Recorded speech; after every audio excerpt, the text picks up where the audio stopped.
मैं कुछ दिन पहले अपने कमेंट सेक्शन को पढ़ रहा था और मुझे इस तरह के कमेंट्स काफ़ी ज़्यादा देखने को मिले कि भैया जॉब नहीं लग रही, काफ़ी दिनों से जॉबलेस है, भैया इंटरव्यू में सिलेक्शन नहीं हो पा रहा है या फिर रेज़्यूमे शॉर्टलिस्ट नहीं हो पा रहा है या फिर हमें अपॉर्च्युनिटीज़ भी नहीं मिल रही है। इस तरह की काफ़ी सारी चीज़ें आज के टाइम में सिनेरियोज़ चल रहे हैं आप लोगों के साथ, मुझे पता है क्योंकि नो डाउट इंडिया में कॉम्पिटिशन काफ़ी ज़्यादा बढ़ चुका है और जॉब्स उतने ज़्यादा है नहीं। लेकिन भैया हमें फिर भी ऐसा सुनने को मिलता है कि इसकी जॉब लग गई, उस कंपनी में उस बंदे की जॉब लग गई, ये कैसे हो पा रहा है? लोग बोल तो रहे हैं जॉब नहीं है, लेकिन अल्टीमेटली लोग पहुँच कैसे पा रहे हैं? आप ऐसी बहुत सारी गलतियाँ हो सकता है कर रहे हो, चाहे जानबूझकर कर रहे हो या अनजाने में कर रहे हो, लेकिन हम इन सारी चीज़ों को एड्रेस करेंगे, जो मुझे लगता है काफ़ी इम्पोर्टेंट है आज के टाइम पे बात करना यार। क्योंकि अब सिचुएशन ऐसा नहीं रहा कि हम पढ़ाई कर लिए, हम कंपनीज़ में गए और हमें कंपनी से रख लिया, कॉम्पिटिशन का मार्केट है। लोग नए-नए स्किल सेट सीख के कंपनी के पास जा रही है, कंपनीज़ भी काफ़ी हाई डिमांड करती है बहुत जगह पे यार, और हमें अपने आप को बहुत ज़्यादा अपडेट करने की ज़रूरत है, खासकर इस आईटी इंडस्ट्री में यार। देखो मुझे लगता है ना इस प्रॉब्लम को सॉल्व करने का सबसे अच्छा तरीका है, इसको 3 पार्ट में डिवाइड करते हैं। पहला रेज़्यूमे, दूसरा अपॉर्च्युनिटी और तीसरा इंटरव्यू। अगर हम रेज़्यूमे के बारे में बात करें तो मुझे लगता है कि बहुत सारे लोगों का फर्स्ट राउंड जो कि हमारा रेज़्यूमे शॉर्टलिस्टिंग होता है, वही क्लियर नहीं हो पा रहा है। देखो अगर रेज़्यूमे शॉर्टलिस्ट नहीं हो पा रहा है ना, उसका बहुत बड़ा रीज़न हो सकता है कि जिस फॉर्मेट में आपने रेज़्यूमे लिखा है या जिस तरह से रेज़्यूमे लिखना चाहिए, होना चाहिए, उस तरह से आपका रेज़्यूमे नहीं है। मैंने रिसेंटली अपने चैनल पे बहुत बार रेज़्यूमे रिव्यू का लाइव सेशन करवाया है यार, और मुझे यही देखने को मिला है कि सच में लोग रेज़्यूमे अप टू मार्क नहीं बना पा रहे जिस तरह से रेज़्यूमे एक्सपेक्टेड है। हो सकता है बोलो कि भैया मेरा रेज़्यूमे एकदम परफेक्ट है, मुझे लगता है ऐसा, ठीक है। लेकिन ज़रूरी नहीं है कि आपने जो स्किल सेट एंटर किया है, जो रेज़्यूमे में मेंशन किया है और जिस जगह पे आप अप्लाई कर रहे हो, वो स्किल सेट मैच कर रही है।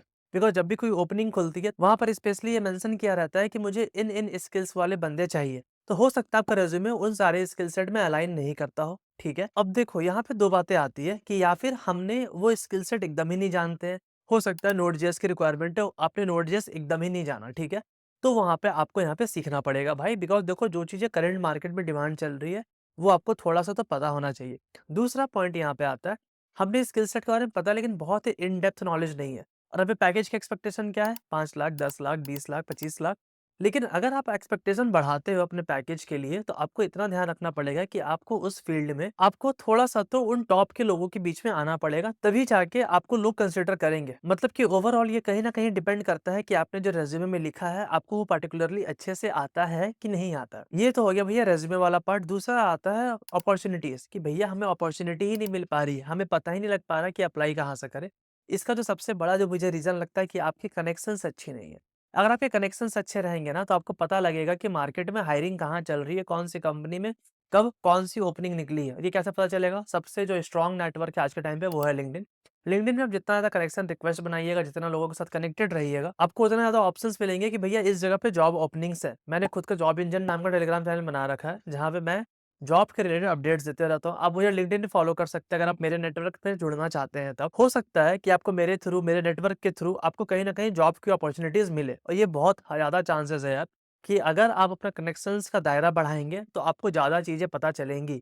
क्योंकि आज के टाइम पे हम लोग ये नहीं कर रहे हैं। क्यों नहीं कर रहे हैं? बिकॉज़ अवेयर नहीं है कि लिंक्डइन इतना पावरफुल टूल है, जिसको लोग यूज़ करके कितने लोग का रोज़ जॉब लग रहा है यार। और ये इतना ज़्यादा इम्पोर्टेंट है कि मैंने रिसेंट में लिंक्डइन प्रोफाइल रिव्यू के ऊपर भी पूरा का पूरा लाइव सेशन लिया था, जहाँ पे मैंने लोगों का लिंक्डइन का प्रोफाइल देखा था। क्या गलतियाँ हैं, कहाँ सुधार हो सकता है, ये सारी चीज़ें मैंने मेंशन भी की थी। देखो अपॉर्च्युनिटीज़ का कहीं न कहीं डायरेक्टली रिलेशन होता है कनेक्शंस के, दूसरा होता है स्किल सेट। बहुत बार होता है कि हमें अपॉर्च्युनिटीज़ पता तो लग गई, लेकिन हमारे पास वो स्किल सेट नहीं है, तो आपको वो स्किल सेट यहाँ पे अपडेट करना पड़ेगा। देखो एट द एंड आप मानो चाहे मत मानो, मार्केट आज से 2 साल 3 साल पहले जैसा नहीं रहा। आपको अपने आप को स्किल्सफुल बनाना पड़ेगा, ये सबसे नंबर 1 चीज़ें हैं। अब बोलोगे भैया मैं मेहनत करने के लिए तैयार हूँ, मुझे अपॉर्च्युनिटीज़ भी मिल रही है लेकिन इंटरव्यू राउंड क्लियर नहीं हो रहा है। देखो ये सबसे ज़्यादा हो रहा है लोगों के साथ, रीज़न बिहाइंड क्या है कि लोग ज़्यादा बढ़ चुके हैं और हमारे पास जॉब की जो ओपनिंग्स है वो लिमिटेड है। जब भी हम इंटरव्यूज़ में बैठते हैं तो हो सकता है कि आपसे कोई बेटर परफ़ॉर्म कर जाता हो, पहला चीज़। दूसरा चीज़ ये हो सकता है कि आपने इंटरव्यू में जो आंसर दिया क्वेश्चंस का, आपने एप्रोप्रिएट नहीं दिया। हो सकता है due to lack of knowledge, या हो सकता है कि आपको टॉपिक्स के बारे में एकदम पता ही नहीं है कुछ भी। अगेन यहाँ पे पिक्चर घूम फिर के आ जाता है कि आपको स्किल्सफुल बनना पड़ेगा। देखो एक चीज़ मैं बताऊँ, सिंपल सा हैक बता रहा हूँ, जो लोग भी आज के टाइम पे जॉब लग रही है, जिनकी जो लोग करियर में सेटल है, ठीक है?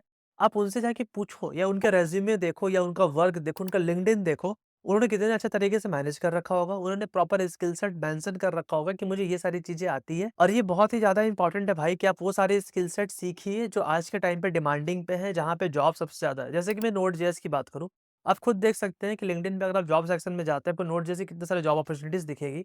इसलिए मैंने रिसेंट में ही पूरा का पूरा नोड.जेएस का बूट कैंप कराया 8 दिन के अंदर।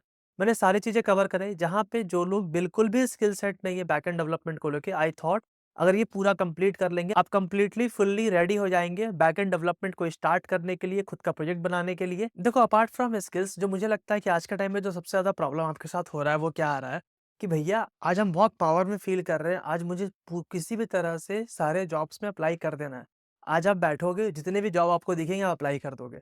फिर कल आप बैठोगे, जितने भी जॉब आपको दिखेंगे आप अप्लाई कर दोगे, ये सबसे बड़ी गलती है। It's really actually it's good, आपको ये करना चाहिए।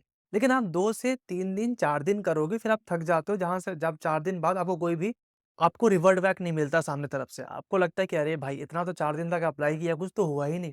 मेरा ये कहना है, इसी प्रोसेस को अगर आप थोड़ा-सा स्लो भी कर दोगे ना, लेकिन रोज़ करोगे ना, तो ये ज़्यादा इफ़ेक्टिव निकलेगा। आप रोज़ जॉब अप्लाई करने की आदत डालो, नो मैटर व्हाट, कि वो बड़ी कंपनीज़ है, छोटी कंपनीज़ है। आजकल ऐसा नहीं है कि स्टार्टअप कम पैसे पे करती है। इनफैक्ट स्टार्टअप्स बहुत केसेस में तो अच्छी एमएनसी से ज़्यादा पैसा पे कर देती हैं यार। तो इस मिथ से निकल जाओ फिलहाल के लिए कि मुझे करियर्स कॉलेज से निकलने के बाद तुरंत भर में एमएनसीज़ में जाना है। बिकॉज़ एक बार आप किसी कंपनी में चले गए, वहाँ पे आपने वर्क कर लिया 6 महीने, 1 साल, उसके बाद जब आप स्विच करोगे, बहुत अच्छा स्विच कर जाओगे।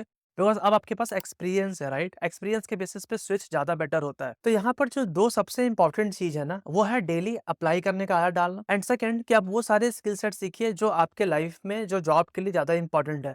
मैं अपने चैनल पे रेगुलर बेसिस पे रिज़्यूमे का लाइव रिव्यू करते रहता हूँ, मैं लिंक्डइन प्रोफाइल का लाइव रिव्यू करते रहता हूँ। इनफैक्ट आपको जो क्वेरीज़ है, आपको जो डाउट्स लग रहे हैं, वो सारी चीज़ें मैं लाइव सेशन में रिव्यू करता रहता हूँ। तो प्लीज़ चैनल को सब्सक्राइब करो यार, ताकि और बेल आइकन को भी ऑन कर दो, सो दैट कि जब भी कोई लाइव का आपको नोटिफ़िकेशन आए, प्लीज़ उसमें जॉइन कीजिए, कोई क्वेरीज़ है पूछिए। अब मुझे लगता है कि वीक में अपन 3 से 4 बार लाइव सेशन कर लेते हैं। बिकॉज़ मुझे पता है आज के टाइम में लोग काफ़ी फ्रस्ट्रेट है यार इस चीज़ को लेके कि हम इतना मेहनत कर रहे हैं, फिर भी हमारा चीज़ क्यों नहीं हो रहा। छोटी-मोटी कुछ ना कुछ आपकी तरफ से गलतियाँ हो रही है, और थोड़ा-सा मार्केट का डिमांड और सिचुएशन भी ऐसा है यार कि हमें थोड़ा-सा यहाँ पे कॉम्पिटिशन टफ हो चुका है इस चीज़ को लेके। सो प्लीज़ थोड़ा-सा पेशेंस रखिए यार। अगर आप जिस भी भगवान में भरोसा करते हैं, थोड़ा-सा उन पे भी फेथ रखिए, अपने आप पर भी फेथ रखिए, ये बहुत इंपॉर्टेंट है। कमेंट करके बताइए आपको वीडियो कैसा लगा? अगर आपको लगता है कोई आपका पर्टिकुलर डाउट है कि मुझे भैया इस चीज़ के कारण ये प्रॉब्लम आ रहा है, या मुझे ये समझा दीजिए। अपन जितना हो सकेगा सारे के सारे डाउट्स कवर करेंगे यार। एंड प्लीज़ वीडियो को लाइक कीजिए और शेयर कीजिए अगर आपको ये वीडियो बहुत हेल्पफुल लग रहा है तो। तब तक के लिए बाय, मिलते हैं नेक्स्ट वीडियोज़ में, सायोनारा।